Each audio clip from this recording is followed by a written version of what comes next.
The marketplace was full of voices, colors, and smells. Merchants shouted about their goods. Children ran between stalls, and guards walked with heavy boots. But in one dark corner, away from the light, sat a small alien girl. Her hair was tangled into knots, her skin was covered with dust, and her clothes were nothing more than torn rags. No one came near her whenever she moved. People stepped away, whispering to each other as if she carried some invisible curse. Some called her unclean. Others called her dangerous. No one asked where she came from or how she survived. Eli, a human traveler, had just arrived in the city.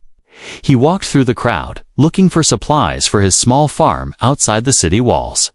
He noticed the girl when he stopped at a fruit stall. She was sitting on the cold stone ground, holding a small piece of stale bread with both hands as if it was treasure. Her eyes were down, her back hunched, like she was trying to disappear. Eli watched as a passing vendor kicked dust toward her, telling her to move. The girl only lowered her head more and clutched her bread tighter. Something about her made Eli pause. He had seen beggars before, but this was different. There was fear in her every movement, the kind of fear that comes from being hurt too many times. He stepped closer. But the fruit seller grabbed his arm and shook his head. "Don't go near her," the seller warned. "She's cursed," they say. "Bad luck follows her." Eli looked at the man, then back at the girl. She was now peeking up at him, her eyes large, bright, and full of something he could not name. It wasn't evil, it wasn't madness, it was sadness. Deep and heavy. Ignoring the whispers around him, Eli walked toward her. The marketplace began to quiet. Some people stopped what they were doing to watch. Others muttered to each other. Wondering what the foolish human was thinking, the girl tensed as he approached, her small body pressing back against the wall. Her fingers tightened around the bread until it almost broke. Eli crouched down so he was at her eye level. He didn't speak right away. Instead, he let her see his hands. Open, empty, no threat. She looked from his hands to his face, confused. "What's your name?" Eli asked softly. The girl shook her head slowly, her lips pressing together. It was clear no one had asked her that in a long time. Eli tried again. "Do you have anywhere to go?" She gave a tiny shake of her head, almost like she was afraid. To answer, her eyes darted toward the crowd, as if expecting them to laugh or shout at her for speaking.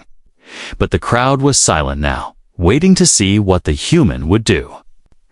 Eli took a slow breath and then reached out his hand. "Come with me," he said, his voice calm but firm. The girl's eyes widened. For a moment, she didn't move. Then she looked at the bread in her hands, then back at him. It was as if she was trying to decide if this was another trick. Her small fingers trembled. Eli kept his hand steady. Finally, she placed her cold, thin hand in his. The crowd gasped. No one had touched her in years. Eli helped her to her feet. She was lighter than he expected, like she hadn't eaten properly in a long time. The stares from the crowd grew sharper, but he ignored them. As they began to walk, people moved out of the way. Some shook their heads, others spat on the ground. The girl kept glancing around, her steps small and hesitant. Eli slowed his pace so she could keep up. "You're safe now," he told her, even though he wasn't sure she would believe it yet. They passed the last row of stalls, leaving the noise of the marketplace behind. The air outside was cooler, cleaner. The girl took a deeper breath, as if she hadn't been able to breathe properly in the crowded square. She still held on to the piece of bread, refusing to let go. Eli noticed her bare feet were scratched and dirty. He made a silent promise to himself. Tonight she would have warm water, clean clothes, and a meal. He didn't know who she was or why she had been left alone, but he knew one thing for certain. He would not leave her where he found her, back. In the marketplace, the whispers began again. Some said the human was a fool. Others said he would regret his kindness. But one old merchant simply watched them go and shook his head. Maybe, the old man muttered, he's the only one who can save her. The road to Eli's home was quiet.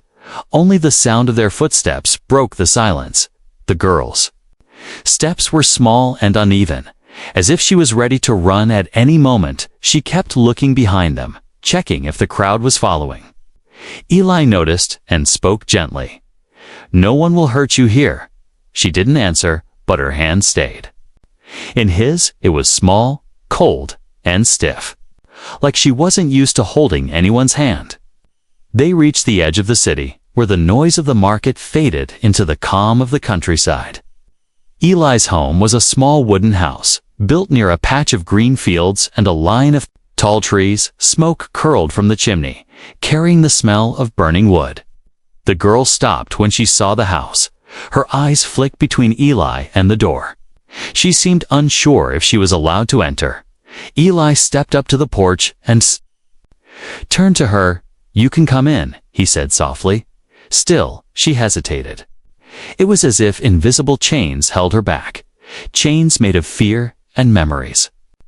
Eli walked inside first, leaving the door open. He set down his bag and then came back to the doorway. The girl was still standing outside, one foot on the step, the other on the ground. Her fingers clutched the old bread like it was her only shield. Eli gave her a small smile. "You belong here now," he told her. Something in his voice made her take a slow step forward. She crossed the threshold, and for the first time in years, she was inside a real home. The air inside was warm, carrying the scent of wood and herbs. A rug covered the wooden floor, and shelves lined the walls filled with jars and books. The girl's eyes moved over everything quickly, as if she needed to memorize her surroundings. Eli noticed she stayed near the door, her back still close to the exit. He understood she didn't trust this yet. He walked toward the fireplace, took a kettle from a hook, and began to fill a basin with warm water. The girl tilted her head slightly, watching. Her eyes followed every movement. Eli could tell she was curious, but her body stayed tense when the basin was half full. Eli turned to her. "Your hands," he said, holding out his own. She froze for a long moment. She didn't move. Eli didn't force her. He simply stayed still, waiting. Slowly, she stepped closer. Her hands trembled as she held them out. Eli took them gently and lowered them into the warm water. The girl gasped softly. It had been so long since she felt warmth like this. Her fingers twitched, but she didn't pull away. Eli rubbed the dirt from her skin, careful not to hurt. Her layers of grime began to lift, revealing skin beneath that was pale with faint markings, lines that shimmered faintly in the light. They looked almost like silver threads under her skin. Eli paused for a moment, surprised. He had never seen markings like these before. The girl noticed his look and quickly tried to pull her hands back, but Eli shook his head. "They're beautiful," he said, his voice honest. She blinked at him, her lips parting slightly as if she had never heard those words before. He dried her hands with a soft cloth and then reached for her hair. "May I?" he asked. She hesitated, then gave a tiny nod. Eli dipped another cloth in the warm water and began to clean her hair. It was tangled, matted, and heavy with dust. With each stroke, more of her natural color appeared, a deep shade with streaks of silver that caught the light. Her shoulders slowly dropped, the tension leaving her body bit by bit. By the time he was done, her hair was soft and clean, falling loosely around her face. Eli stepped back to look at her. She seemed different. Already still shy, still guarded, but no longer hidden under the weight of dirt and neglect. The girl touched her own hair as if she didn't recognize it. Then she looked at her clean hands again. A tiny, almost invisible smile flickered across her face. Eli noticed but didn't mention it. Instead, he moved the basin away and set a chair near the fire. "Sit here, it's warmer," he said. She obeyed, curling up on the chair. her feet tucked beneath her. For a while, they sat in silence. The fire crackled, the warmth filled the room. Eli could see her eyelids drooping, but she kept fighting sleep. Like she thought closing her eyes might make everything disappear. He spoke softly. "You can rest. You're safe here." She didn't answer. But her body relaxed just a little more. Her hands, once tight around the bread, now rested on her lap. The bread itself lay on the table, forgotten, to Eli. That was the first sign of trust. In that quiet moment, he understood the truth. This was not just about giving her shelter or food. It was about showing her, through every small action, that she was more than what people called her. And it began with something simple. The first touch that didn't bring pain. The next morning, the light from the early sun filled the small house. Eli was already awake, preparing water in a larger wooden tub near the fire. The sound of splashing made the girl open her eyes. She was still curled up on the chair from the night before, a blanket draped over her shoulders. Her hair, now cleaner, fell softly around her face. She looked at the tub in confusion, not knowing what it was for. Eli glanced at her and gave a small smile. "Today, we wash away the rest," he said. She tilted her head, her eyes uncertain. No one had ever spoken of cleaning her like it was. Something kind, usually. Water was thrown at her to drive her away, not to help her. Eli carried buckets from the kettle, mixing hot water with cooler water until the steam rose gently. He placed a small bar of soap beside the tub. It scent fresh and clean. The girl's gaze stayed fixed on it, as if it was something rare and precious. "Come," Eli said softly, holding out his hand. The girl stayed still for a moment, then slowly stood. Her bare feet made no sound on the wooden floor. As she walked closer, she stopped a step away from the tub, her body tense. "It's just water," Eli reassured, dipping his own fingers in and showing her. The warmth made a little cloud of steam rise. She reached out one hand and touched the surface. Her eyes widened slightly at the heat, but she didn't pull away.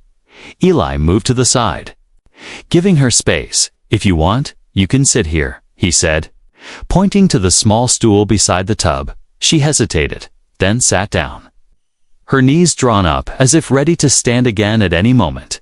Eli dipped a cloth into the water, wrung it out, and began to gently wipe the dirt from her arms. The water turned cloudy as layers of dust and grime faded away.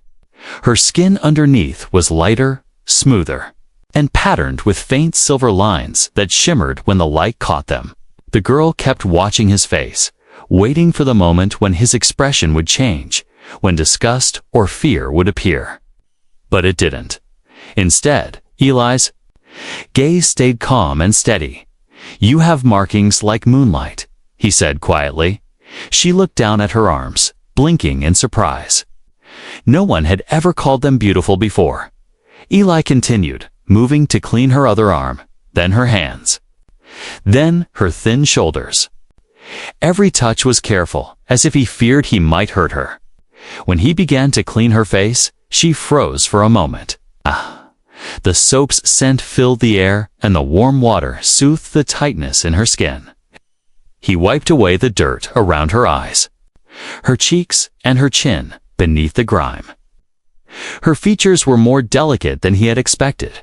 Her eyes, once shadowed and dull, now seemed brighter, their color deep and clear. The girl blinked against the light, unused to feeling the air on clean skin. Eli paused when he saw the old scars at the base of her neck. They were thin, faded, but unmistakable. He didn't ask about them, knowing the answer would come in its own time.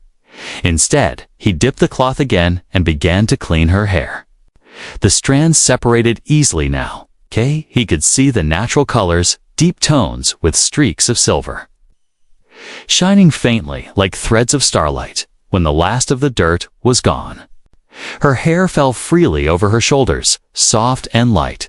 The girl touched it with cautious fingers, as if not believing it was hers. Her lips parted, but no words came. Eli set the cloth aside and offered her a towel. She wrapped it around herself. Holding it close, the warmth from the water still clung to her skin. It felt strange, almost unreal. For so long she had carried the weight of dirt, dust, and cold. Now, that weight was gone, and it was as if part of her old life had been lifted away with it. "You look different," Eli said. Not in a way of judgment, but with quiet approval. She glanced at him, then away, her cheeks warming. "Slightly better," he added with a small nod. The girl's eyes softened. No one had ever told her she looked better, not since she could remember. Eli moved the tub aside and stoked the fire higher. "Sit near the warmth," he said. She obeyed, curling on the chair again. But this time, her posture was different.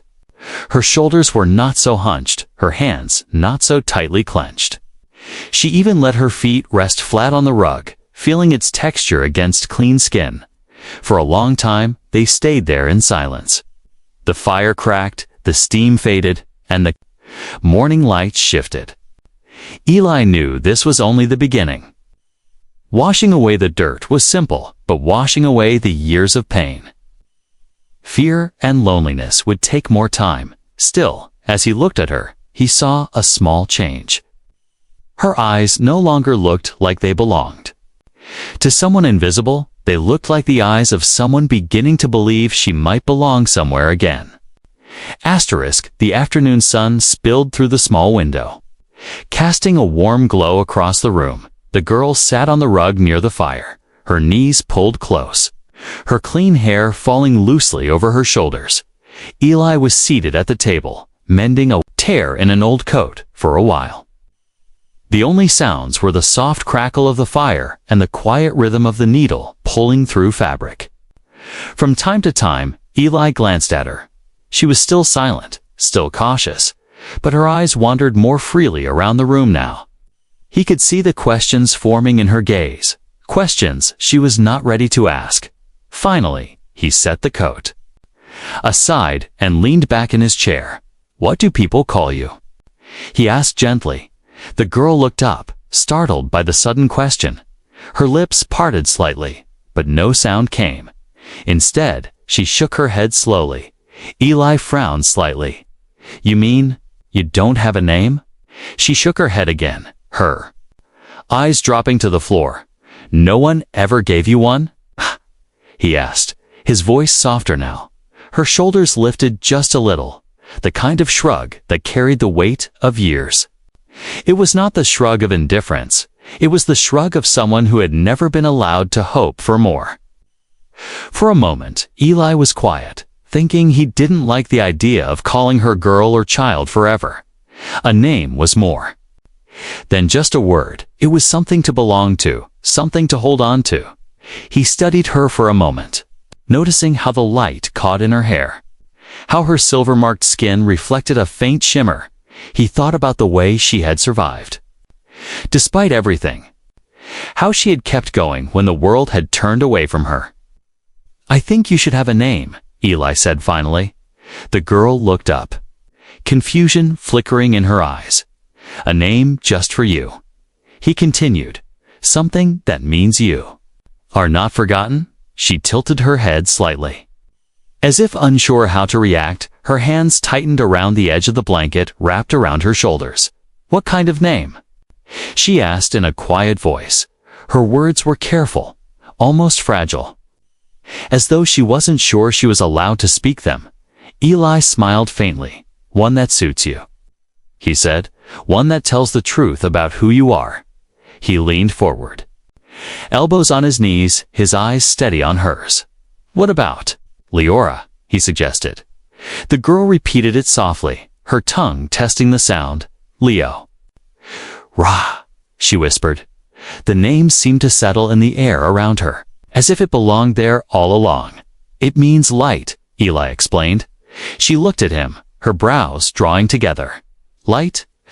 she echoed. "Yes," Eli said, with a small nod, "because even when you were surrounded by darkness, you survived. You found a way to keep going, and now you deserve to be seen." The girl's eyes lowered. her cheeks coloring faintly. No one had ever spoken to her like that. The word light felt strange in her mind, yet warm at the same time. It was the opposite of everything she had been called before. "Leora," she whispered again, as if trying to make sure it was real. Eli's voice was steady. "It's yours now, if you want it." She hesitated, then gave a small nod. "I want it," she said. Her voice still quiet, but certain.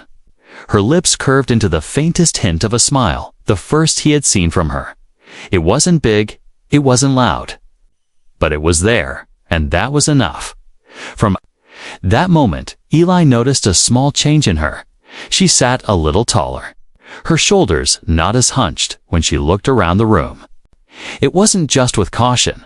There was a trace of curiosity. It was as if having a name gave her permission to exist in this space.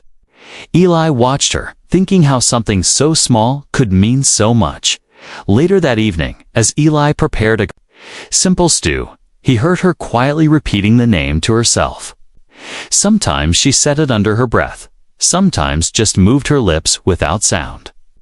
Each time, her expression softened slightly, as if she was holding on to it like a treasure. When Eli placed a bowl of food in front of her, she looked up and said, "Thank you." For the name, Eli shook his head lightly. "You earned it," he replied. Names are not given for nothing. They're given because someone matters. Leora blinked at him, the warmth in his words settling somewhere deep inside her. The firelight reflected in her eyes, and for the first time, she didn't look away when he met her gaze. She held it for a moment longer than before, a silent acknowledgement that something had shifted between them. The silence that followed was not heavy anymore. It was the quiet of two people who didn't need to fill every moment with words. That night, when Eli checked on her before bed, she was curled under the blanket, eyes half closed, but she whispered her name one last time before sleep claimed her. It sounded stronger this time, more certain. And Eli, hearing it, knew that a piece of her past had been replaced with something new, something she could carry forward. The smell of cooking filled the small house. Eli stood by the stove, stirring a pot of stew, the steam rising in soft curls. Beside it, a loaf of fresh bread cooled on the table, its golden crust still warm from the oven. The gentle crackle of the fire mixed with the bubbling of the stew, creating a warm rhythm in the air. Leora sat at the edge of the rug, her legs crossed, watching him carefully. Her eyes followed every movement, the way he lifted the spoon, added herbs, and tasted the broth. She had never seen someone cook like this before. Not for her.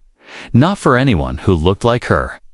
The scent made her stomach tighten, a quiet ache reminding her that she had eaten little more than scraps for years.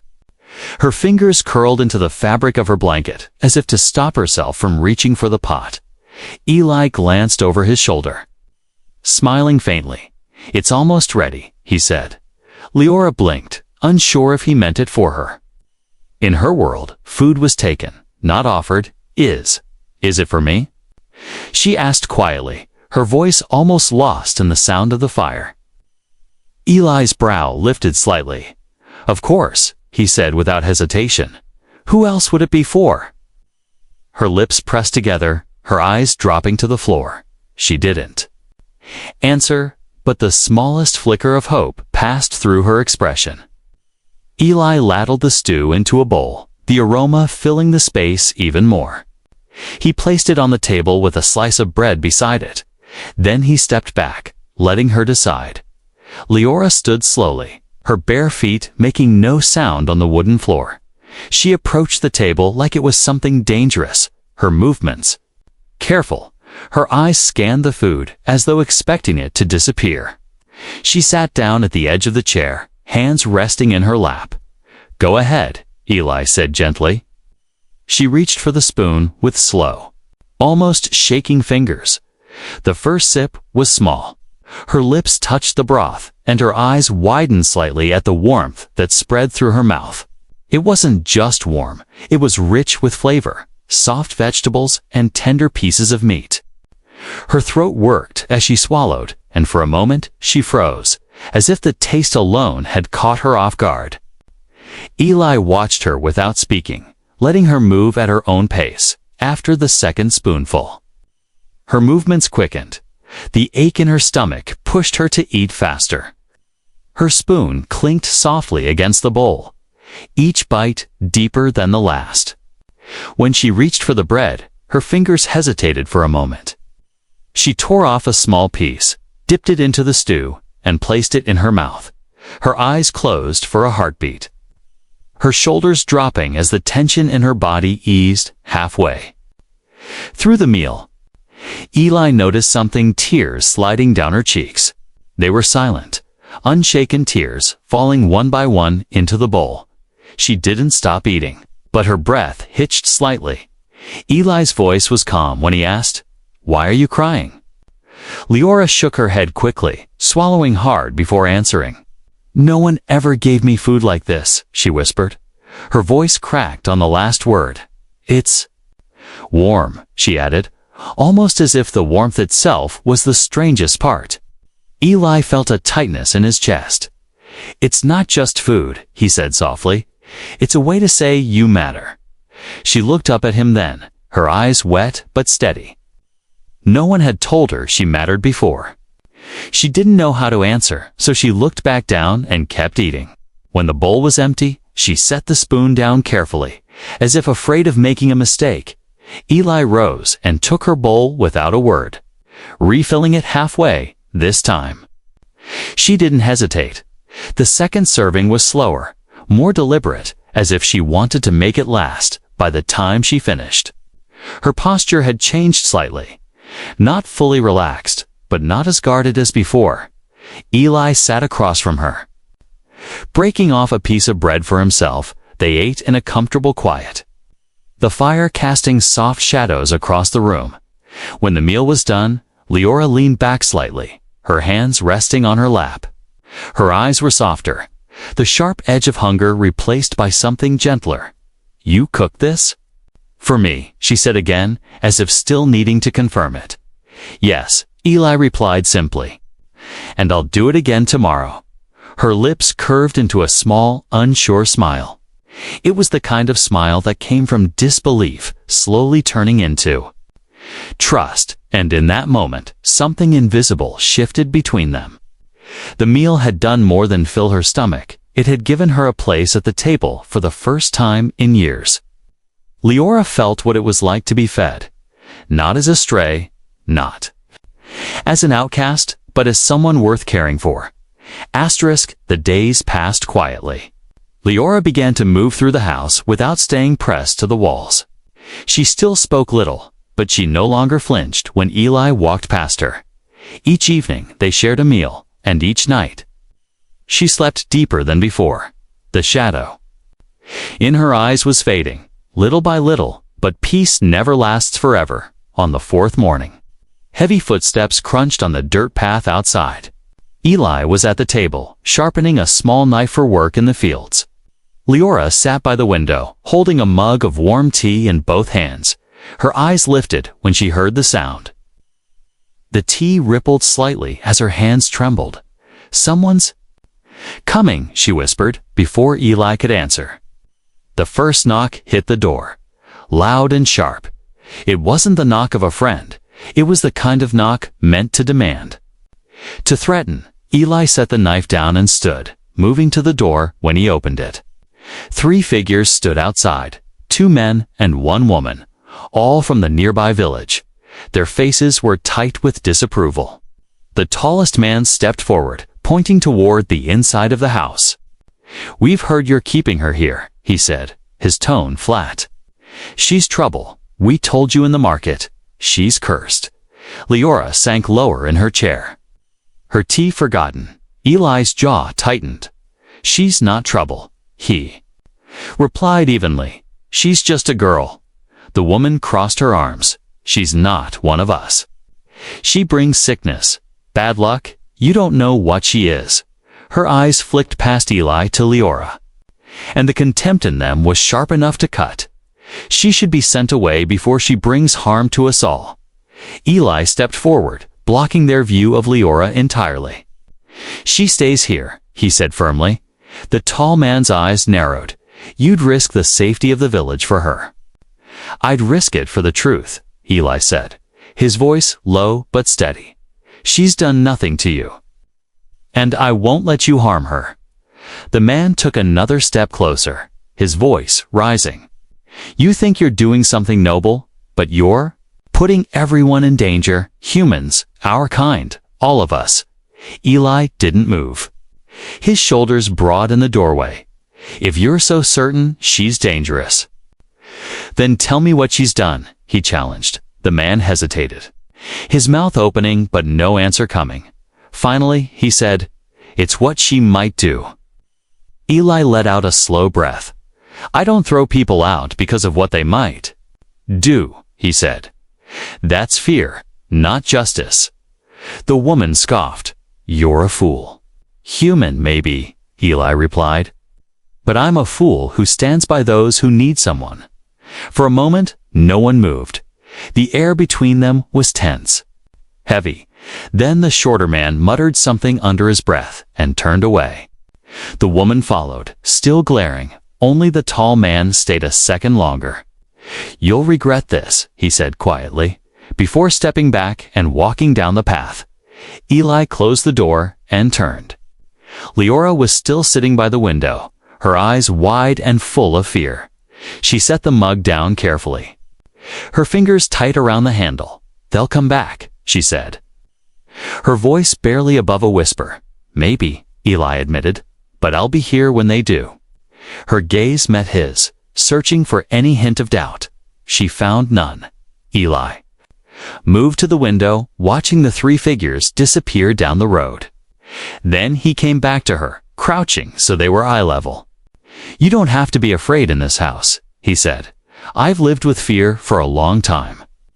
She murmured. "It doesn't go away." "No," Eli agreed. "But it can be shared, and when it's shared, it's lighter." 4. The rest of the day, Leora stayed close to him. When he worked outside, she sat near the doorway, her eyes always scanning the road. Eli didn't tell her to stop. He understood it was her way of guarding herself. That night, they ate in silence. But the silence wasn't empty. Every time she looked at him, her gaze lingered a little longer. She was beginning to understand something. Someone was willing to stand between her and the world. As the fire burned low, Eli caught her whispering her name under her breath again, not the way she had in wonder when he first gave it to her, but in a way that sounded stronger. It was as if saying it reminded her that she existed beyond the fear, beyond the whispers, beyond the threats. And Eli, hearing it, knew she was starting to believe she was worth protecting. The night was cold. Wind pressed against the windows, rattling them softly. The fire in the hearth burned low, its glow painting the walls in warm orange. Eli had just finished adding more wood when he heard it, a soft sound from the other side of the room. It was quiet at first, almost like the wind, but then he realized it was a muffled sob. He turned, and there she was. Leora sat on the edge of her bed, knees pulled up to her chest, her face hidden in her arms. Her shoulders shook with each breath. Eli crossed the room slowly, his steps careful. When he knelt beside her, she didn't look up. "What's wrong?" he asked gently, his voice steady. For a long moment, she didn't answer. Then, in a small voice, she whispered, "I dreamed they came back and took me away." Eli felt a weight settle in his chest. "It was just a dream," he said softly. "But it felt real," she murmured, lifting her head slightly. Her eyes were red, the glow from the fire reflecting in the wetness on her cheeks. "I've been taken before," she admitted, her voice trembling. And no one stopped them. Her words were heavy, but her tone was almost flat, the way someone spoke when they were used to pain. Eli's jaw tightened, but his voice stayed calm. "That won't happen here," he promised. She stared at him for a long moment, as if trying to see if he truly meant it. Then, without a word, she moved forward. She was small enough that when she leaned toward him, Her head rested easily against his chest. Eli hesitated only for a second before wrapping his arms around her. She stiffened at first, unused to the warmth of another person so close. But slowly, her muscles relaxed. Her breathing, shaky at first, began to steady. It was as if the sound of his heartbeat was enough to tell her she was safe. "You don't have to be alone anymore," Eli said quietly. Leora closed her eyes, pressing her face into the fabric of his shirt. For so long, touch had meant pain, control, or cruelty. But this was different. This was steady, warm, and unhurried. It didn't take anything from her. It gave something back. She realized she didn't want to let go. Outside, the wind rose and fell. Inside, the fire's crackle filled the silence. Eli kept holding her, not asking her to speak. After a while, she said, barely above a whisper, "No one's ever held me like this." Eli didn't answer right away. When he did, his voice was steady. "Then I'll be the first, and not the last." They stayed that way until the fire burned down to glowing embers. When she finally pulled back, she didn't step away entirely. Her hand stayed on his sleeve, as if she needed to know he was still there. Eli rose, guiding her gently toward the bed. "Rest," he said softly. "I'll be here." She hesitated, then lay down. The blanket pulled up to her chin as he turned to leave. Her voice stopped him. "Eli?" she asked. "Yes?" Her next words were almost too quiet to hear. "Thank you for keeping me." He gave a small smile, though she couldn't see it in the dim light. "You're welcome, Leora," he said, his tone carrying the weight of a promise. She closed her eyes, her breathing deepening. Within minutes, she was asleep. The lines of fear on her face softened. Eli sat in the chair by her bed, listening to the steady rhythm of her breaths. It was the sound of someone finally at peace, even if only for the night, in the days that followed. The whispers in the village didn't stop, but inside this small home, the world was different. The girl no one would touch had been bathed, named, fed, and now held. And with each of those things, she had started to believe something she never dared before, that she was worth staying for, worth fighting for, worth loving. And Eli, watching her slowly come back to life, knew one thing: he hadn't just given her shelter, he had given her a place in his heart. And he wasn't going to let anyone take that away.